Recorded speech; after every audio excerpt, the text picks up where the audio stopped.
noite. Testando aqui conexão. Estamos de 4G, porque o Wi-Fi tá fraco aqui na região.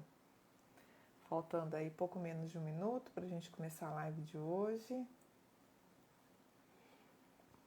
Vamos organizando aqui.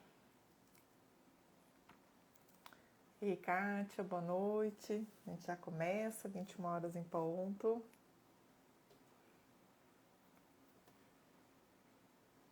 Boa noite, Marcelo.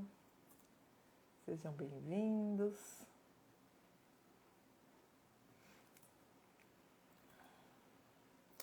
Vamos lá, 21 horas no meu relógio, então vamos começar. Boa noite a todos, estou muito feliz de estar de volta. Semana passada a gente teve uma interrupção aí, né, devido ao Covid, mas estamos bem, passamos bem o período de isolamento, um período chatinho, mas a gente está vacinado e aí os sintomas foram leves e tudo correu conforme previsto, né? Agora estamos bem, então vamos retomar o trabalho. A live de hoje, este livro aqui, Vitalize Seu Cérebro, Dr. John Arden. Acho que é assim que fala o nome dele. Antes de começar a falar do livro, eu vou falar rapidamente sobre o Dr. John Arden, porque o cara é a sumidade no assunto cérebro, tá? Boa noite, Adri, sejam bem-vindos, Almir. Então, assim, vale a pena, se vocês quiserem, tiverem interesse, aqui ó o jeito que escreve o nome dele, John Arden. Procura o nome dele, entra no site dele na internet. O cara tem 15 livros publicados, ele já está aposentado, mas ele é pós-doctor, atuou aí como diretor médico, né, num centro de treinamento. Enfim, vale a pena conhecer esse cara. A cara dele é boa, eu tava até triste aqui que não tem nenhuma fotinho dele no livro, mas vale a pena olhar, tá bom? E aí, vamos ao que interessa, vamos falar então da vitalidade do cérebro. O assunto principal é a gente trabalhar, tentar desenvolver características, critérios para cuidar do envelhecimento do nosso cérebro, tá? Nós estamos aí no mês de janeiro, né? Pensando em ano novo, pensando em renovação, pensando em traçar metas, pensando em tudo que a gente pode ajudar para melhorar a nossa qualidade de vida, ampliar aí o nosso trabalho, e aí a gente tem trazido as temáticas mais ou menos direcionadas para esse assunto. Lembrando que o nosso projeto é um incentivo à leitura, um livro por semana, e a gente vem aqui comentar sobre esse livro. A gente tem a live entrevista no segundo sábado do mês, e a ideia é que a gente trabalhe aí para melhorar a nossa qualidade de vida, para a gente viver melhor e mais feliz, tá? E aí eu começo a live, hoje vou seguir mais ou menos a sequência do livro, a metodologia do livro, e vamos falar dos fatores que o Dr. John Arden traz para nós em relação à combinação desses fatores e como eles ajudam a atuar, a minimizar os impactos de envelhecimento do cérebro e às vezes até a superar alguns aspectos, cuidando, né, desse processo cerebral aí de modo integrado, tá? Óbvio que eu recomendo muito essa leitura, vale a pena ler o livro, porque ele traz, assim, profundamente, traz detalhes técnicos que nós não vamos falar na live, tanto por incompetência técnica minha, quanto pela falta de tempo, mas ele traz a combinação de neurotransmissores, fala dos tipos de vitamina, detalha as características, né, técnicas do cérebro, dos genes. Então, é bem profundo, vale a pena ler com uma linguagem palatável, que a gente consiga, nós, réis mortais, que não somos técnicos na área da saúde, consigamos ler o livro e compreender cada detalhe de tudo que ele traz pra gente, tá? Então, as boas notícias, a gente começa já com a citação do livro, onde ele fala assim: a verdade é que não existe uma solução única. Não existe pílula milagrosa ou algum programa informático de computação que vai assegurar para nós uma vida longa e feliz para o nosso cérebro. No entanto, há uma variedade de fatores saudáveis para o cérebro que você deveria conhecer e praticar. E é sobre isso que a gente vai falar no livro, tá? Então, a expectativa é que a gente consiga cultivar um cérebro saudável, capaz de pensar com clareza, se sentir positivo para o resto da vida.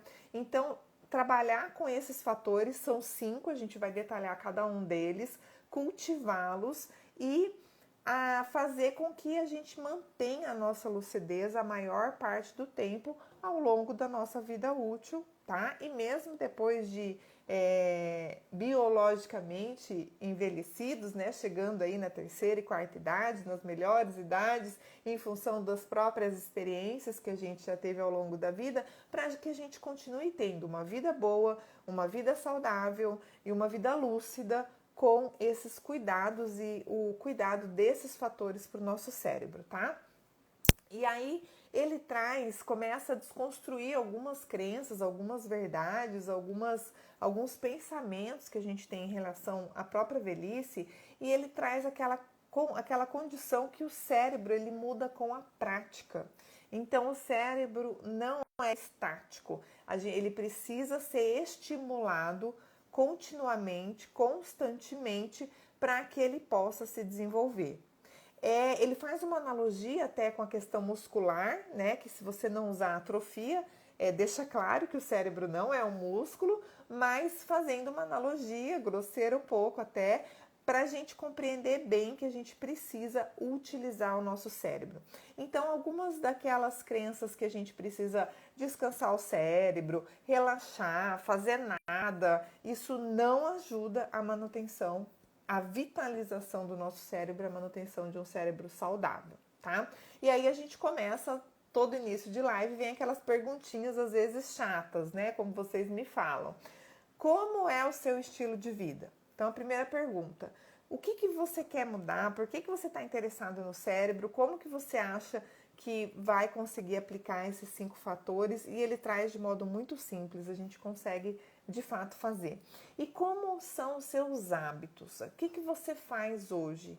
E você quer melhorar a sua vida? Você quer melhorar a sua qualidade de vida? Você está disposto ou disposta a mexer na sua rotina, no seu dia a dia, para viver melhor?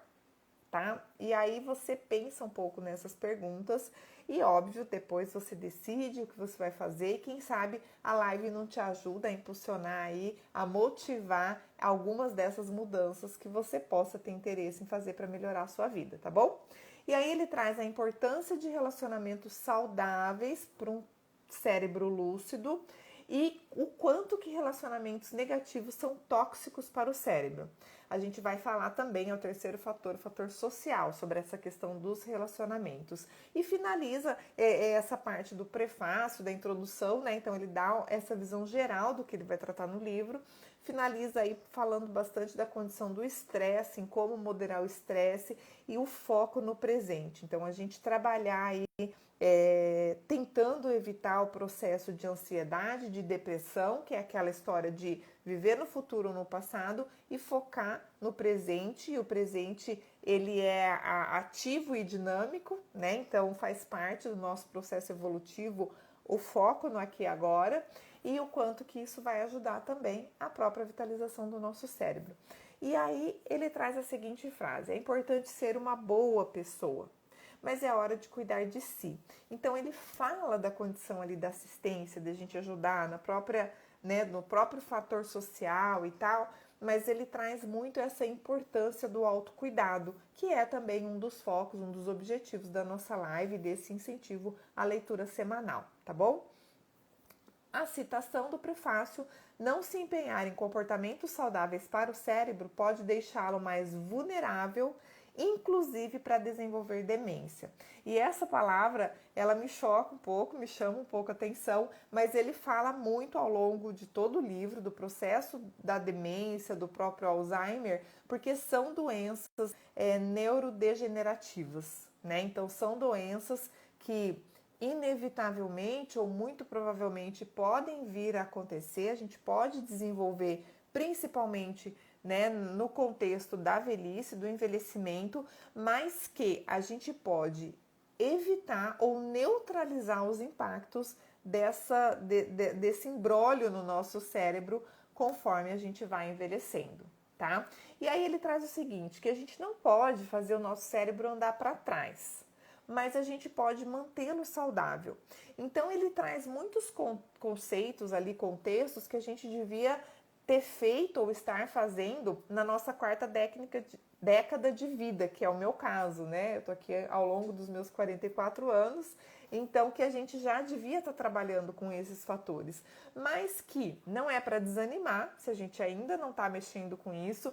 E aí, de novo, eu confesso para vocês que eu levei uns tapas na cara aí relendo esse livro, é a quarta vez que eu releio ele, e que a gente precisa definitivamente tomar uma decisão para colocar esses fatores em prática, trabalhando em nosso favor. Lembrando que tudo isso vai ser para o nosso benefício, é para uma qualidade de vida melhor para nós mesmos. E aí, desacelerar então esse processo de envelhecimento, tornando o nosso cérebro cada vez mais lúcido, independente do nosso processo biológico.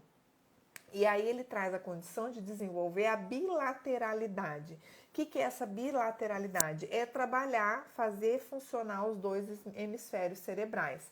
Então, a condição do hemisfério direito, que processa essa informação visual, espacial, esse contexto, essa visão de conjunto maior, né, visão geral de um contexto, para a gente entender um quadro geral, e o hemisfério esquerdo, que ele é mais detalhista, então mais adepto aos detalhes, ele categoriza mais, tem as informações mais lineares, com um foco único ali, mais pontual. E aí o ideal é que a gente consiga trabalhar com essa bilateralidade, então que a gente consiga atuar com o funcionamento adequado, no momento adequado, desses dois hemisférios cerebrais, tanto o direito quanto o esquerdo, tá? E aí tem toda aquela questão da racionalização, da emocionalidade exacerbada e o equilíbrio que a gente precisa ter nesses dois contextos, tudo bem? Boa noite, Alexandre, seja bem-vindo. E aí eu trago mais uma citação. Adultos maduros respondem menos impensadamente a estímulos emocionais negativos e são mais racionais e sensatos na descoberta de soluções de problemas do que as pessoas mais jovens. Então ele traz essa citação para falar um pouco dessa idade boa para a gente estar atuando com uma ênfase maior nos fatores que vão ajudar a vitalizar o nosso cérebro. E o envelhecimento do nosso cérebro está diretamente associado ao encurtamento dos telômeros. Telômeros é um nome que eu lembro de todos os nomes técnicos que ele trabalha aqui, porque uma das empresas que eu atuo, que eu sou distribuidora, a gente tem aí um suplemento alimentar que atua nos telômeros, né? Que é o encurtamento, ou no caso, o não encurtamento dessas células para mexer com os nossos cromossomos, que vai atuar diretamente no nosso cérebro e no nosso envelhecimento, tá bom? Boa noite, Jéssica, boa noite, Dani, sejam bem-vindos. Então, o que acontece? Esse envelhecimento e esse encurtamento dos telômeros, ele tem uma relação também direta com a saúde cerebral e com as doenças de quando essa não saúde, né? De quando a gente não está saudável com o nosso cérebro. Então, o encurtamento dos telômeros, ele tem uma relação com doenças cardíacas, com o diabetes, com a própria demência e o Alzheimer, que ele fala praticamente o livro todo, tá? E aí ele traz a condição que o cérebro envelhecido tem limitações e vulnerabilidades.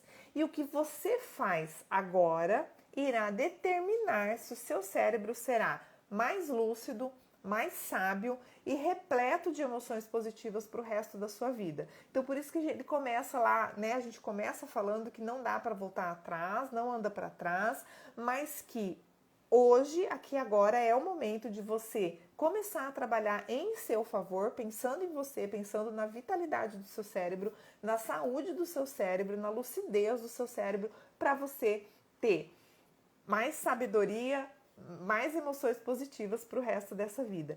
Então ele traz que evitar os comportamentos destrutivos e adotar comportamentos sadios para abrandar e até reverter esses caprichos do tempo, como ele chama o próprio envelhecimento do cérebro, tá bom? Boa noite, Ângela, seja bem-vinda.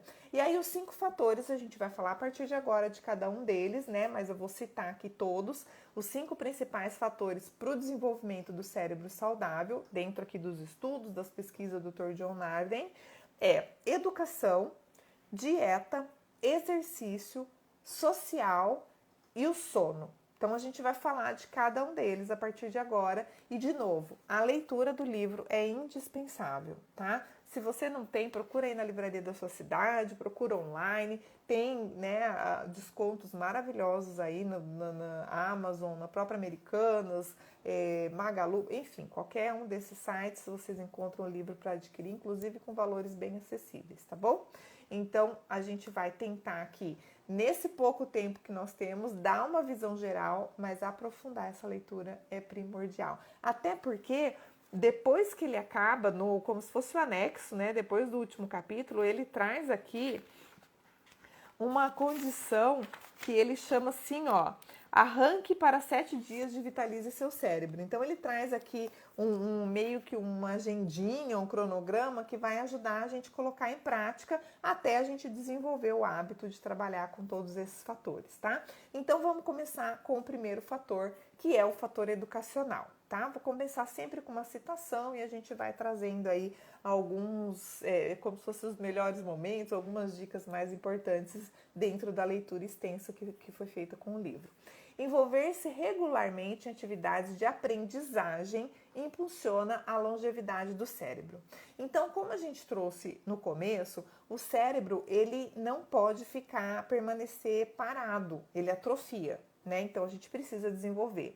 E aí ele traz que a maneira de deixar o nosso cérebro mais lúcido é desafiá-lo. E como que quais são os melhores desafios a serem feitos? É através do processo de aprendizagem, daquilo que a gente ainda não sabe, daquilo que a gente não está acostumado, daquilo que não é comum, que não é rotineiro para a gente. Então, a gente precisa desenvolver esse fator educacional, esse fator da aprendizagem e esses desafios para o nosso cérebro rotineiramente. A falta de uso do cérebro pode causar atrofia do mesmo, então é preciso exercitá-lo, né? A gente precisa lembrar disso o tempo todo. E aí ele vai falar um pouco depois da diferença da atividade cerebral para o exercício cerebral.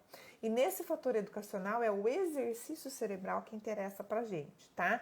Só atividade cerebral, como por exemplo, palavras cruzadas, é muito bom, tá? É melhor fazer do que não fazer, mas não é um exercício cerebral, ele não estimula o nosso cérebro, tá? Mas ajuda a manutenção, mas o ideal é que a gente desenvolva coisas novas, tá? Trabalhe com o fator educacional. Quanto mais conexões sinápticas forem feitas, maior vai ser a longevidade geral do seu cérebro. Então, menos ele vai envelhecer comparando com quem não atua e não trabalha com esses fatores, tá bom? O não uso do cérebro leva a uma perda da sua capacidade. Então, é o raciocínio inverso, né? Aí uma citação do livro Ipsis Literis, conforme está lá. Quanto menos você usar o cérebro para aprender, menos ele estará disponível para tornar o aprendizado possível. Então, é quase uma questão de causa e consequência. Quanto mais usar o cérebro para aprender, mais reservas cognitivas você terá para o uso posterior da vida. E aí ele fala bastante o tempo todo da questão de reserva cognitiva, tá? Que não é um cérebro descansado, é um cérebro ativo. Vale a pena a gente lembrar disso, porque isso é uma das crenças limitantes que a gente tem e equivocadas relacionadas ao nosso cérebro, que ele precisa parar, que ele precisa descansar. Não é isso, ele precisa se manter ativo, mas ele precisa sim, tem formas de relaxamento anti-estresse, porque o estresse é prejudicial ao cérebro, a gente vai falar lá no último fator do sono, tá bom? Boa noite, Mônica, seja bem-vinda. Então, fazer atividades que entorpecem o cérebro embota a capacidade de pensar com clareza e rapidamente. Então, você precisa exercitar o seu cérebro. Ele traz algumas citações, a que mais me marca, porque eu penso que é uma das mais comuns, pelo menos para nós brasileiros, é passar dias e horas frente à televisão, jogada no sofá, sem esforço algum de coisa nenhuma. E aí ele traz essa questão de novo, de desafiar o cérebro e fazer exercícios cognitivos. A educação por toda a vida é um dos pilares da saúde cerebral. Então, aquela pergunta que não quer calar, mas quanto tempo a gente vai atuar com esse fator educacional? De hoje para o resto das nossas vidas, né? Então, por toda a vida, enquanto pilar de saúde cerebral, a gente precisa estar se desafiando, precisa estar desenvolvendo, precisa estar aprendendo coisa nova, independente do período de vida que a gente tiver, tá? E aí não precisa sempre, ele traz lá alguns exemplos de um rapaz lá que já era empresário, né, bem sucedido, que ele, mas eu não vou voltar a fazer faculdade e tal. Então não é o fator educacional só o fator acadêmico, mas é a condição da aprendizagem, tá? De aprender coisas novas o tempo todo. E aí ele traz aquela comparação. Pessoas mais bem educadas estão mais conscientes de quais práticas no estilo de vida são importantes para se manterem saudáveis, ou deveriam estar, né? A gente vê muita gente aí mais bem educadas que está numa crise, né, de existencial, que está aí dando muitos exemplos de má educação. Mas aí é um caso à parte, tá? Vamos considerar aí essa questão do modus operandi normal ou considerado normal. A educação proporciona efeitos protetores contra os sintomas de demência e de Alzheimer. O exercício cognitivo estimula a neuroplasticidade e aumenta as conexões sinápticas, dando-lhe maior reserva cerebral para contrariar qualquer perda neurológica. Então ele atua combatendo a questão da perda neurológica, principalmente relacionadas ao envelhecimento biológico nosso, né? E aí depois ele faz também uma comparação dessa questão do envelhecimento biológico, que há muitos jovens com o cérebro envelhecido. Por quê? É esse conceito do embotamento que ele traz. Muitos jovens já com sistema depressivo, sem fazer muito esforço, quer tudo na mão, passa muito tempo frente à televisão ou computador e acaba envelhecendo o cérebro antes até da hora natural e biológica, né? Desenvolver reserva cognitiva promove longevidade cerebral e protege o seu cérebro do desgaste de agressões e de doenças. Então tem uma compensação neuroplástica nesse processo, tá? A aprendizagem por toda a vida é neuroprotetora. Então vamos lembrar disso, tá?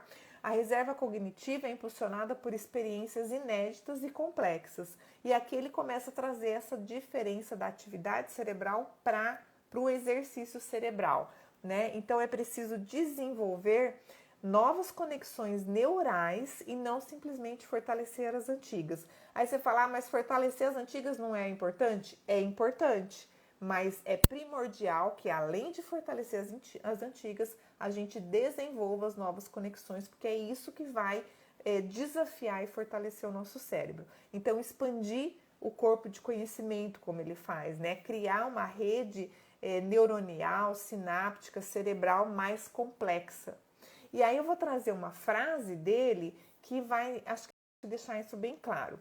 Ele fala o seguinte: se você tentar entender, apreciar ou explorar assuntos com os quais não está familiarizado, ou talvez até coisas de que você não gosta, você amplia a sua reserva cognitiva. Por quê? Porque você vai aprender a apreciar e aprender a apreciar e entender coisas que impele a sua atenção para um campo estranho, para aquilo que é diferente. Então você força o seu cérebro a desenvolver novas conexões sinápticas. E aí ele traz o exemplo do pai dele, que gostava de visitar lá 2 vezes por ano o Museu de Pablo Picasso. E ele estranhou, porque uma vez ele perguntou pro pai dele o que era bom lá, o que ele gostava e tal, porque ele adorava também visitar o Museu do Louvre. E aí o pai dele falou para ele que o Museu do Louvre era o que dava êxtase para ele, que ele gostava de apreciar as coisas belas que lá ele via. Mas o Museu do Picasso ele não gostava. E aí o Dr. Arden ficou ali, né, achando estranho, esquisito, e questionou o pai, mas se você não gosta, por que você faz questão de ir 2 vezes por ano? Aí ele falou, porque lá eu exercito o meu cérebro, lá eu aprendo, sou obrigado a aprender coisas novas, inclusive coisas que eu não acho interessante. Então é necessário desafiar o nosso cérebro a sair da zona de conforto para desenvolver então mais complexidade, mais conexão sináptica e mais reserva cognitiva. Então, às vezes a gente tem uma profissão, é interessante, se você voluntaria em alguma coisa, você procurar uma área que vai desenvolver outras aptidões, não aquilo que você está acostumado a fazer, né? Às vezes, se você trabalha num contexto, estuda outra coisa, você, sei lá, fazer uma aula de dança, aprender um instrumento musical, ele vai trazer lá nas dicas finais, já tô dando spoiler aqui pro final da live, né? Então, são coisas que vão estimular novas aprendizagens.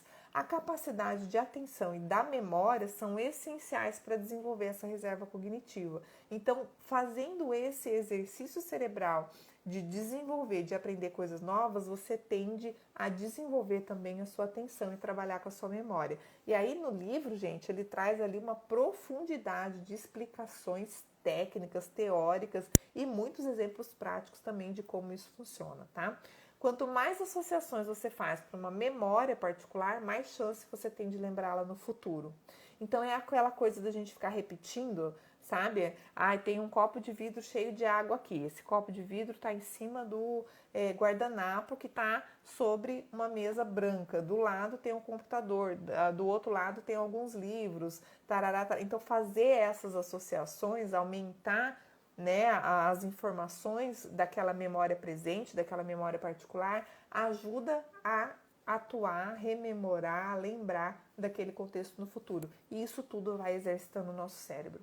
Ao longo do dia, ficamos expostos a uma enorme quantidade de estímulos e precisamos encontrar um modo de filtrar as distrações para que possamos efetivamente entender o que é importante, tá? Então, a gente precisa aprender a desenvolver essa habilidade de filtrar a informação e da gente não ter interrupções, todos os momentos ali que vai, né, serão estímulos ali que vai atrapalhar qualquer coisa que a gente esteja fazendo, tá bom?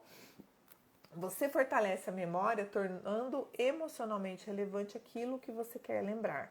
Então ele traz lá aquele contexto técnico também da união da amígdala e do hipocampo, tá? Que é tudo que eu vou falar para vocês tecnicamente relacionado a esse assunto. Mas o que é importante saber? Que quando isso acontece, essa união da amígdala e do hipocampo, a gente acaba trabalhando com o processo da memória.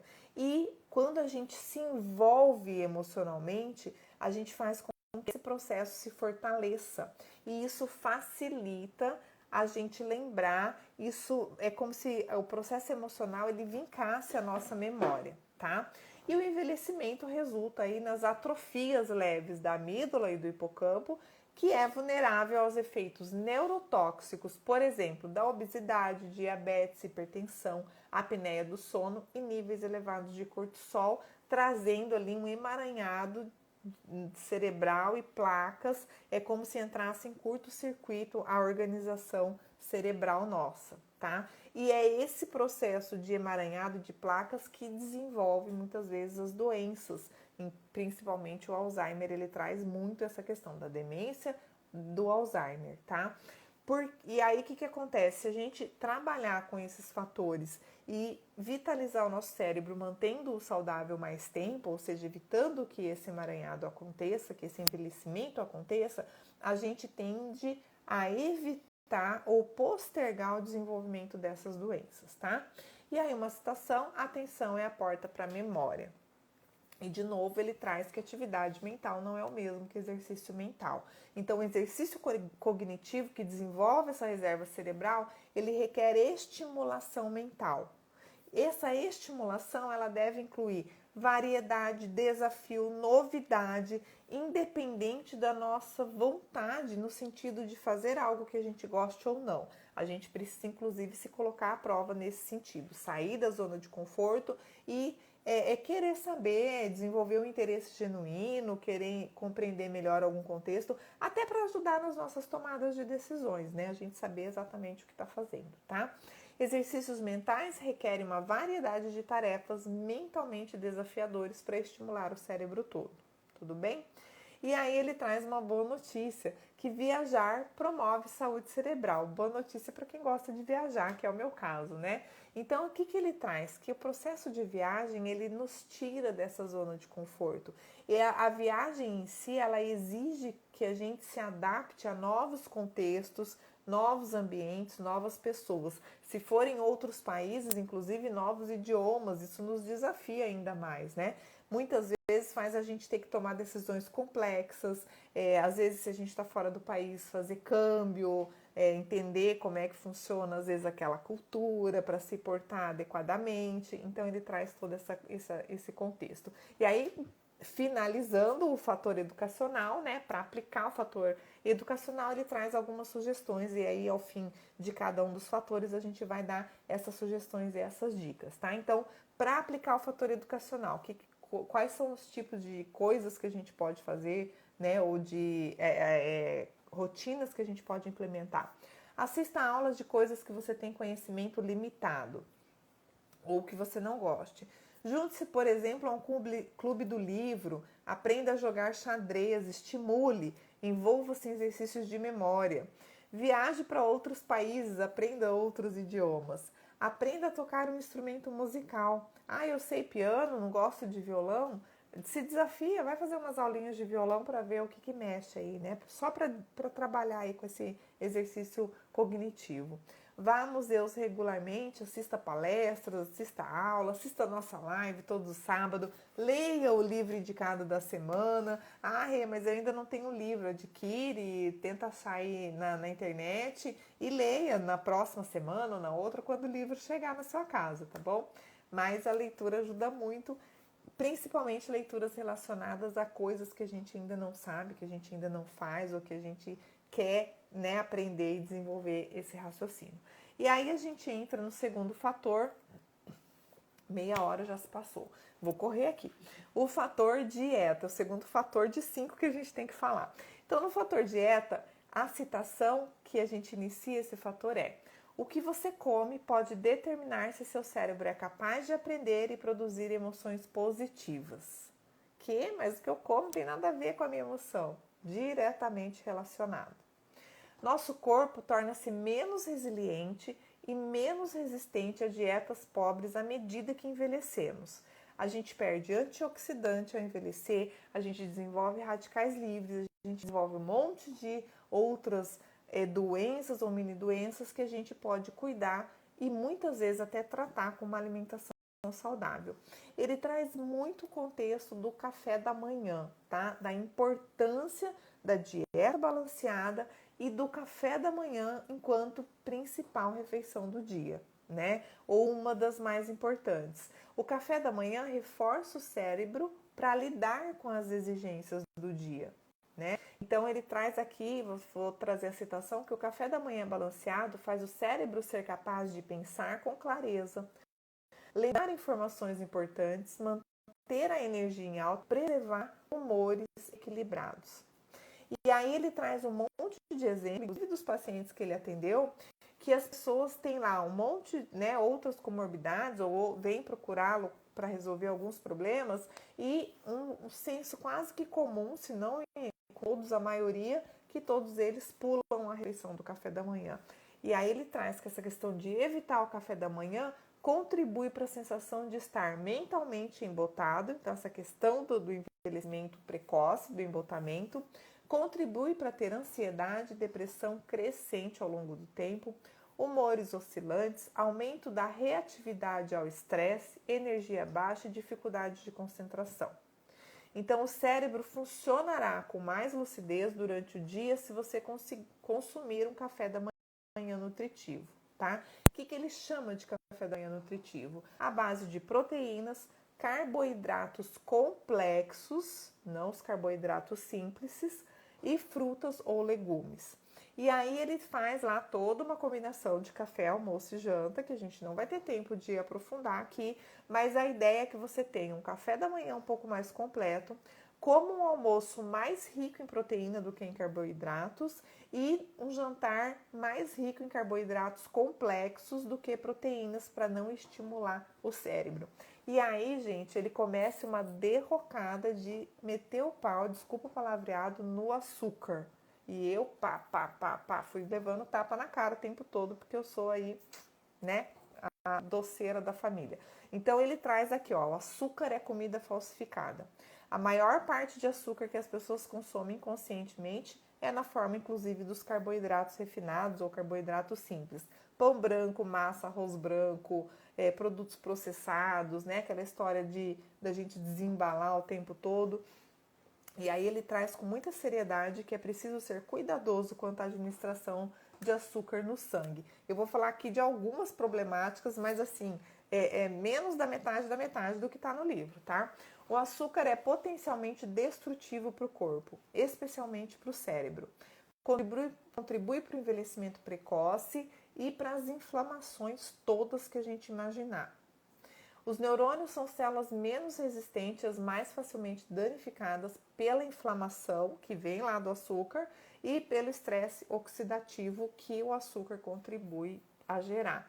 E isso está diretamente ligado ao desenvolvimento da doença de Alzheimer, tá? Boa noite, Vera, seja bem-vinda. Então ele traz, vou trazer a citação aqui, a frase que ele traz no livro. A elevada ingestão de açúcar enfraquece a habilidade de pensar com lucidez, preservar uma disposição positiva e se comportar adequadamente em situações sociais, danificando o cérebro e levando muitas vezes à depressão e à ansiedade.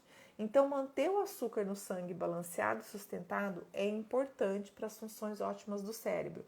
Aí não é aquela coisa, então zero açúcar no corpo, igual a questão do zero carboidrato no corpo? Não. É preciso equilíbrio e balanceamento. Você vai consumir açúcar que presta, não o açúcar que é a comida falsificada. Você vai consumir o açúcar que vem da fruta, de um determinado legume, lá da beterraba, da cenoura, entende? Então é isso que a gente precisa trocar, mudar aí para melhorar essa questão do balanceamento do açúcar no sangue, tá? A glicose é o principal combustível do cérebro. E o elevado nível de açúcar resulta em múltiplos problemas: coração, rins, gengivas, dentes, extremidades, cérebro, diabetes tipo 2. E a diabetes causa aí um colapso de múltiplos sistemas corporais, exaure a energia de uma pessoa e leva à depressão. E aí ele também traz assim, ó, umas 15 páginas falando da diabetes e de tudo que o diabetes causa. E aí eu trago só essa citação: uma pessoa com diabetes tem o dobro de risco de morrer de derrame cerebral ou ataque cardíaco e 25% mais risco de morrer de câncer, além de acelerar o desenvolvimento da doença de Alzheimer. Uma pessoa com depressão é propensa a desenvolver o diabetes e vice-versa, tá? Um dos efeitos sistêmicos do diabetes é o fluxo sanguíneo reduzido para o cérebro, que causa hipóxia e um monte de outros problemas. Ou seja, é preciso a gente rever essa ingestão do açúcar ruim, do açúcar falso, né, no nosso organismo, tá? Aí ele traz muita questão da água. Hidratação adequada é fundamental para um cérebro saudável e muitas vezes isso não é levado em consideração. Então a gente precisa considerar o consumo adequado de água, porque a desidratação pode causar dor de cabeça, torturas, vertigens, sono, fadiga, pele seca, boca seca, sede extrema, irritabilidade, confusão mental, olhos afundados, pressão arterial baixa, ritmo cardíaco acelerado, febre, delírios e etc., porque a lista é extensa. O envelhecimento dificulta a absorção de vitaminas e proteínas, e também aí ele traz com a especificação técnica cada tipo de vitamina e proteína que é importante para vitalizar o nosso cérebro. Vitamina B, B6, B2, C, zinco, cobre, todos ele fala de todos. E traz também, dá uma puxadinha na orelha, dizendo que suplemento não é substituto para uma dieta balanceada, tá? Então, o próprio nome já diz, né, gente? Suplemento é suplementação, não é troca, não é para você deixar de ter comer bem, mas sim você pode suplementar as vitaminas, mas não trocar, precisa ter uma refeição saudável, uma não, né? Pelo menos 3 refeições saudáveis aí durante o seu dia, tá bom? Os cérebros mais velhos criam mais produtos de lixo tóxico, aí ele fala um monte ali do radicais livres, tarará, tarará, tarará. O cérebro lúcido requer alimentos com nível balanceado de vitaminas e minerais. Coma frutas e vegetais o mais colorido possível, né? Então um modo fácil aí da gente lembrar o tipo de frutas e vegetais que a gente deve comer. Sua dieta afeta a maneira como seus genes trabalham. E o último livro dos 15 que o Dr. Arden lançou fala exatamente sobre cérebro e gene, tá? Ele trabalha e faz ali algumas comparações com esse processo da genética. E aí a gente vai para as dicas do fator da dieta. Pratique essas diretrizes. Consuma alimentos integrais e balanceados, evite carboidratos simples e consuma carboidratos complexos, evite completamente gorduras trans, permaneça adequadamente hidratado ao longo do dia, ou seja, tome água, evite carne vermelha, coma peixe de 2 a 3 vezes por semana e evite alimentos fritos e altamente processados. Aquela velha máxima, descasque mais e desembale menos. E aí vamos para o terceiro fator, que é o fator exercício. Mude a química do cérebro e impulsiona a longevidade dele através de um exercício, né? Serve como um poderoso agente antidepressivo e anti-ansiedade, além de ser um impulsionador de energia. O exercício aeróbico pode impulsionar vários neurotransmissores que acalmam o cérebro e deixam mais lúcido. É a chave para a memória e a atenção. Ó, e aí tá vendo que ele começa, ao longo da explicação de todos os fatores, a gente começa a ver a integração e essa relação, inter-relação entre eles. Exercício regular irá prolongar a vida do seu cérebro, retardará a irrupção de demências, doença de Alzheimer e lhe dará um impulso cognitivo e emocional correto e adequado quando você mais precisar. Então, o exercício em si, qualquer tipo, ele é bom para a saúde.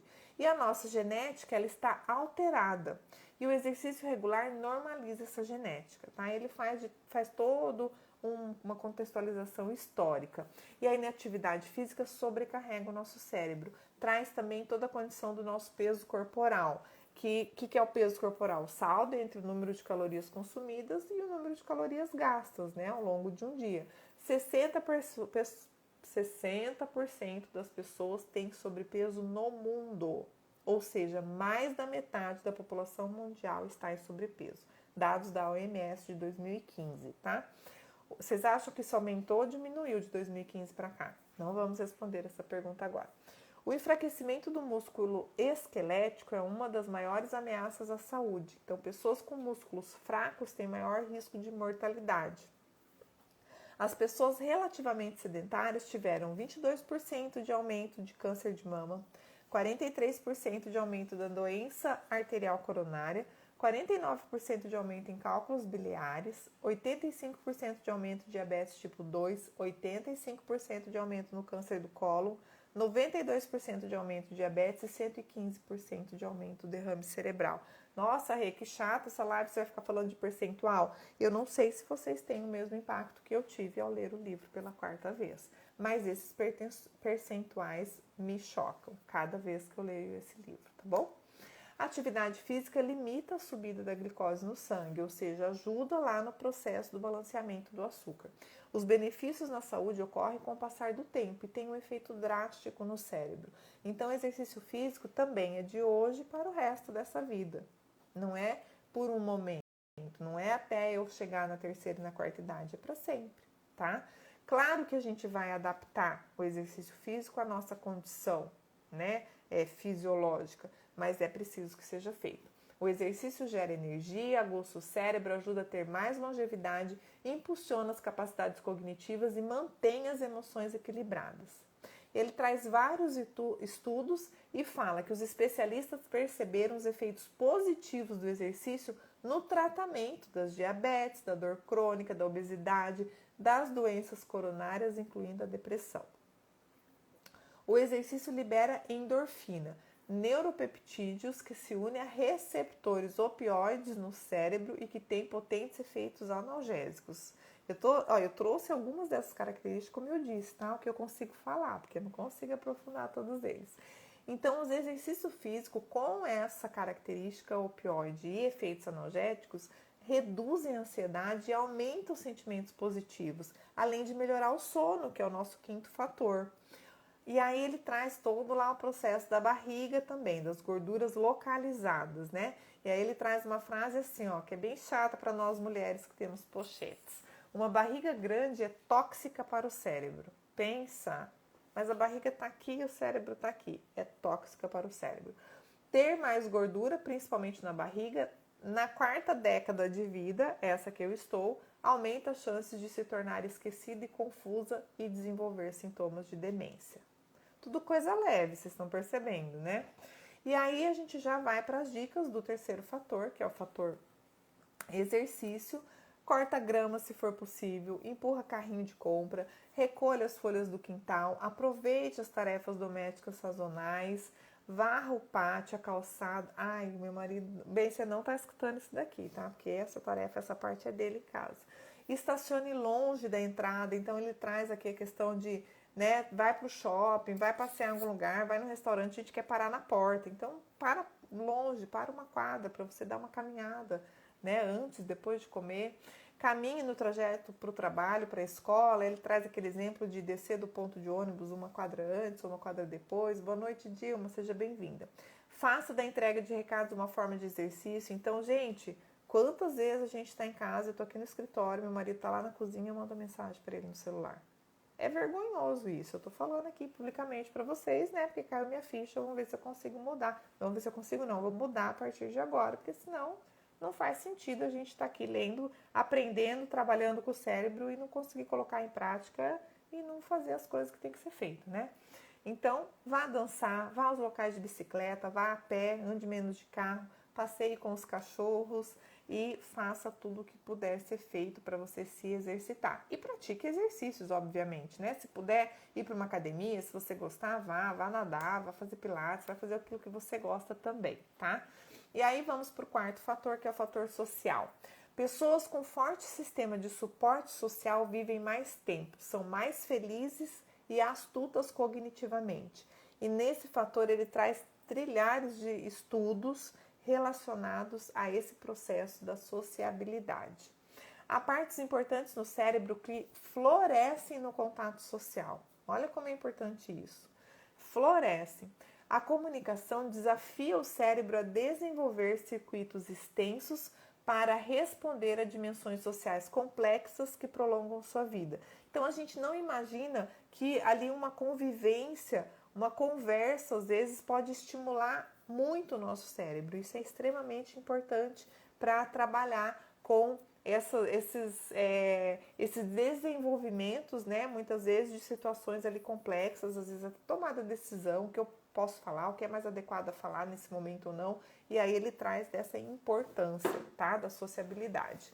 Boa noite, Cleverson, boa noite, Fátima, sejam bem-vindos. Todos, além de receber, têm de dar para usufruir das dimensões plenas dos benefícios dos relacionamentos. Prosperamos com relações positivas. Aqui ele traz aquele contexto de que você tem que fazer, você tem que receber, mas você também tem que fazer. Então, aquela história de dar o primeiro passo, de se expor mais, de se colocar em situações onde você se obriga a se relacionar, se sociabilizar. E aí, de novo, né? Vai para uma aula diferente, vai para uma academia, vai para um voluntariado, vai para uma palestra, vai para um restaurante sozinha, que aí você vai chegar lá e tenta conversar com alguém, não sei. Dá um jeito de mexer e melhorar a sua vida social. Ao manter uma vida social ativa à medida que você envelhece, você ajuda a manter o seu cérebro lúcido. Olha que importante isso. Então, ele traz muito o processo da solidão, do isolamento e do quanto isso é maléfico para o cérebro. Poder do suporte social. Então, essa questão de manter esses relacionamentos, esses fortes laços emocionais e sociais, isso é extremamente importante para nós, para a nossa qualidade de vida, para a nossa convivência e principalmente para o nosso cérebro. Quando estamos em relações sadias, sentimos-nos confortáveis. Os riscos para a saúde mental aumentam drasticamente para pessoas mais velhas quando são isoladas e solitárias. A solidão é ruim para a saúde, então não fique sozinha, tá? Não quer dizer que você não deva gostar de você mesma e apreciar os momentos em que você pode e deve estar sozinha, mas não desenvolver um processo de solidão e isolamento. Nós sabemos, né, com essa história aí de Covid, quanto que esse isolamento impacta no nosso emocional, na nossa mente, quanto que a gente fica aí psicologicamente alterado. Pessoas solitárias são mais propensas a ter doenças associadas à inflamação, doenças cardiovasculares, doenças neurodegenerativas, demências e vários tipos de câncer. Cada relacionamento requer que você pense e lide com uma ampla gama de diferentes emoções e perspectivas em muitos níveis a qualquer momento. Então, isso desafia o nosso cérebro. Vem lá a integração com o primeiro fator, né, que é o fator educacional ou do aprendizado. O isolamento social tende a desativar alguns sistemas cerebrais sociais. E o resultado disso tudo é que você pode se tornar menos capaz de regular as suas emoções. Entre as funções do cérebro social está o discernimento sobre o comportamento da própria pessoa, da gente mesmo, que ele chama aqui de autoconsciência, e o discernimento para o pensamento com a outra pessoa, da outra pessoa, ou seja, a autorregulação da emoção e do comportamento, e até da detecção de uma ameaça ou um perigo iminente. Ou seja, trabalha muito com o nosso processo de discernimento. Os relacionamentos positivos, por sua vez, intensificam e impulsionam a sensação de bem-estar. A empatia emocional envolve a capacidade de intuir os sentimentos da outra pessoa. Então, envolve partilhar gestos, a própria emoção, expressões faciais. É essa troca daquela frase que ele fala lá no começo, que é preciso dar, não só receber. Relacionamentos positivos lhe dão conforto, mantém a calma e anima a sua disposição, melhorando a atuação dos estados emocionais e mentais. Quem aqui nunca teve um problema, estava triste por algum motivo, resolveu ligar para um amigo, para uma amiga e puf, tirou com a mão, como a gente diz. Mudou, melhorou, já teve um monte de ideias, já ficou mais feliz, já estava combinando de sair, de fazer isso, de fazer aquilo. Então é disso que estamos falando. Partilhar uma risada com alguém pode melhorar a disposição e a saúde. E aí já vem as dicas para colocar esse fator social em prática, tá? Lá as dicas do final, né, do capítulo do fator social. Voluntaria-se durante algum período específico. Então, se você não tem um trabalho voluntário mais constante, se voluntaria para trabalhar nas eleições, para trabalhar lá no bingo da igreja, para trabalhar lá na feijoada, né, no sopão, sei lá, vai fazer alguma coisa voluntariamente para poder se relacionar, se desenvolver socialmente, nem que seja pontualmente, tá? Junte-se a um grupo de leitura, ele fala bastante disso e óbvio que eu gosto, né, porque puxa sardinha aí para o nosso projeto. Ele fala lá, né, vá a um clube de leitura, junte-se a um grupo de leitura, encontre-se com amigos para almoço, lanche ou jantar. Então marque, eventualmente saia da rotina. A vida é corrida, está cada vez mais difícil, estamos num momento crítico, precisamos cuidar aí com essa questão dos contatos, né, da própria contaminação, mas na medida do possível, chama um amigo para almoçar, né, vai tomar um café, vai lanchar, vai trocar ideia, vai incrementar a sua relação, principalmente nesse quesito até da própria demonstração de afeto. Faça parte de um grupo de caminhada, bike, natação, qualquer coisa que vá se sociabilizar, né? Tá na moda aí agora as quadras de beach qualquer coisa, beach tênis, beach vôlei, beach futevôlei, futebol de praia, qualquer dessas coisas, né?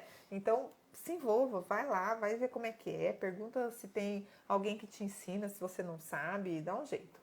Vá a uma aula de dança estruturada e regularmente agendada. Então, assim, se matricula mesmo numa academia de dança que você vai 2 vezes por semana dançar, vai trocar de par, vai ter que aprender a estar ali mais próximo de alguém, né? Varie as suas atividades e saia regularmente em encontros agendados. Então, marque, né? Estimule-se para marcar a reunião com seus amigos, com o seu parceiro, com a sua filha, com a sua vizinha, com a sua professora, sei lá, dá um jeito. Vá a clubes, teatros, cinemas, saia com os amigos, né? Promova jantares, então se sociabilize. E aí, o último fator, que é o fator sono, a gente começa com a seguinte citação: a quantidade e qualidade do sono tem um efeito destacado em como o cérebro funciona a longo prazo. E aí, gente, eu precisaria de mais, no mínimo 1 hora para falar metade do que está escrito nesse fator do sono, tá? Que é muito importante. A falta de sono de qualidade debilita a capacidade em lidar efetivamente com as exigências do dia ao impedir suas habilidades de tomada de decisões, afetando as suas escolhas e aumentando as suas frustrações, o que leva ao caminho direto para o estresse, tá? Aí ele de novo integra com exercício. Fazer exercício é uma das maneiras mais eficazes de eliminar os hormônios do estresse. Ao final da tarde, ao final da noite, obtém o máximo do sono. Fala também da questão da dieta, né, de comer melhor à noite para já proporcionar um sono melhor. O efeito do déficit do sono espelha o processo do envelhecimento. Assim, o envelhecimento com déficit do sono intensifica o processo do próprio envelhecimento. É tipo quem nasceu primeiro, o ovo ou a galinha? Então, assim, a falta de sono intensifica o envelhecimento, que intensifica a falta de sono, e assim você entra num círculo vicioso e extremamente prejudicial para o seu cérebro. A privação do sono pode levar a um risco aumentado de resistência à insulina, diabetes tipo 2, pressão alta, todas ameaças sérias do cérebro. Por outro lado, dormir em excesso também faz mal. Então ele fala aqui que dormir em excesso ou insuficientemente aumenta a mortalidade, a chance de ter ataque cardíaco, derrame cerebral e outros problemas de saúde. Então a integração, né, dos fatores não é você cuidar do sono e que passar a dormir o dia inteiro agora sem fazer nada. Isso vai atrapalhar todos os outros fatores. Você não vai ter tempo para fazer exercício, para trabalhar, para se sociabilizar, para comer bem e muito menos para aprender e desenvolver algum fator educacional. 6 horas de sono são reportados como requerimento biológico mínimo, tá? E aí ele explica lá todas as fases, os estágios do sono, as ondas cerebrais, tarará, tarará, tarará, por que se chegaram a vários estudos a essa conclusão de no mínimo 6 horas de sono bem dormido, sono de qualidade, para poder tirar melhor proveito do seu funcionamento de modo geral. Fatores que geram interrupção do sono, tá? Então, que essa interrupção prejudica o sono. Cochilar de dia, ter menos exposição à luz durante o dia, ficar mais ambiente fechado, não toma sol, não vê a luz, né?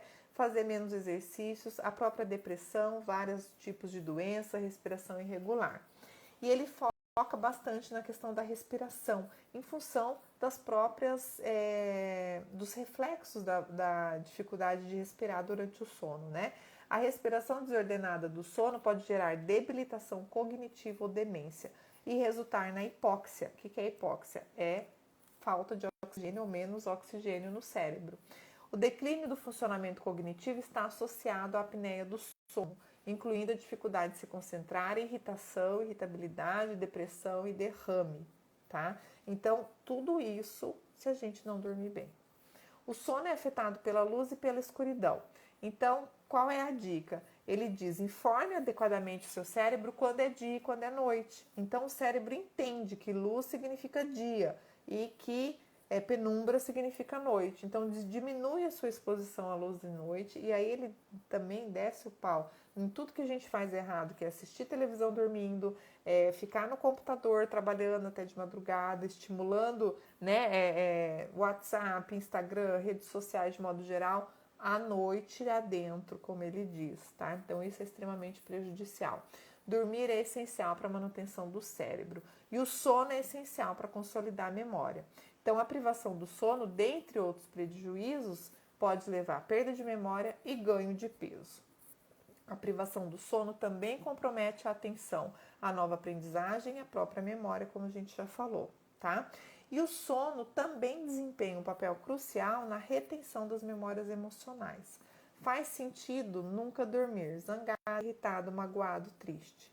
Então, se você estiver tenso e preocupado, fica mais difícil relaxar e dormir bem, tá? Então, o ideal é que você tenta resolver seus problemas para poder dormir tranquilo. Ah, mas não dá. Vê lá qual técnica de relaxamento você vai usar para poder conseguir relaxar, tranquilizar, diminuir o seu estresse.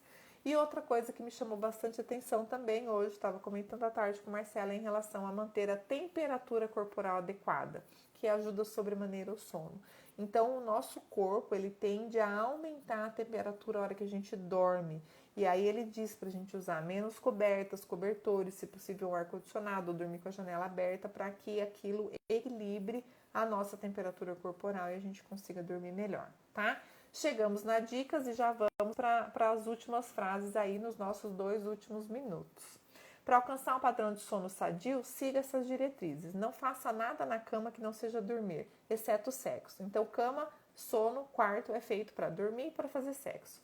Se não conseguir dormir, levante-se e vá para outro lugar.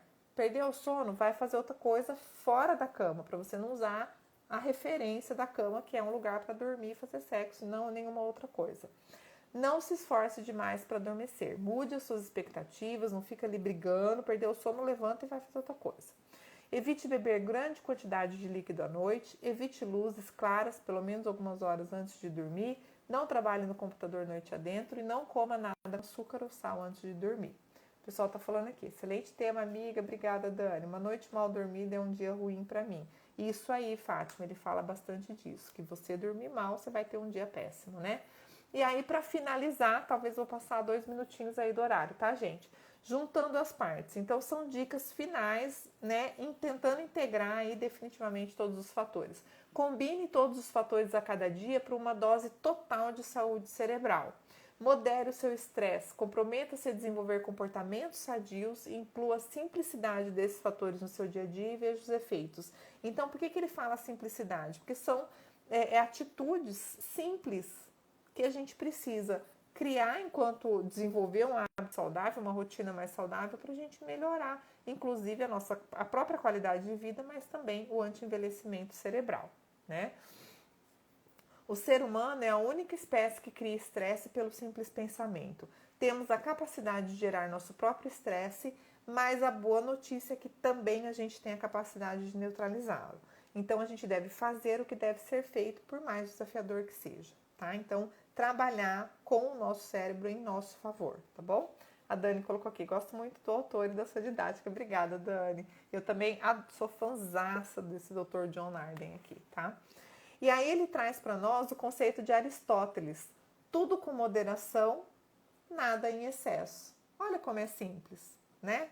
Então não é aquela coisa de proibir, de nada pode, ou tem que cortar tudo e tal. Tudo com moderação e nada em excesso. Desenvolva técnicas de relaxamento que melhor se adapte a você. Todas elas, aí ele fala de várias técnicas, foca a respiração, observação do corpo, visualização, sugestão e dedicação à atividade calmante. Então, não interessa qual é a técnica de relaxamento, apenas faça. Escolhe uma que você se adapta, que você gosta mais e faça.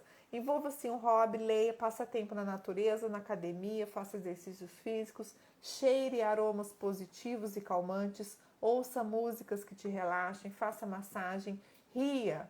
Mas ria muito, sorria, ria demais, faça caminhadas diariamente, faça sexo de qualidade, abrace alguém, beije alguém, pratique o estar aqui e agora. O foco no presente diminui o estresse, promove a saúde mental e tem efeitos benéficos para o cérebro. No momento presente, há uma inclinação para a vida, em vez de passivamente se inclinar para fora da vida. Eu adorei essa frase e é com ela que eu finalizo a live aí, 1 minutinho só de atraso. Mantenha seu cérebro saudável e tenha uma vida plena e feliz, tá bom? Agradeço a presença de vocês todos. Semana que vem, ó, Amor 2.0, um livro que eu ganhei da minha amiga Cris Aracá, que vamos falar de amor, vamos lembrar aí, vamos comemorar, vai ser dia 5 de fevereiro, então dia 4 de fevereiro é o dia dos namorados nos Estados Unidos, no Paraguai, aqui dos nossos vizinhos, então a gente vai falar sobre isso, tá bom? Excelente fim de noite para vocês, que o domingo amanhã de vocês sejam maravilhosos, que vocês tenham uma semana excelente e a gente se encontra no próximo sábado às 21 horas, tá bom? Terça-feira eu publico o livro no feed do Insta e do Face. Beijo! Obrigada, gente!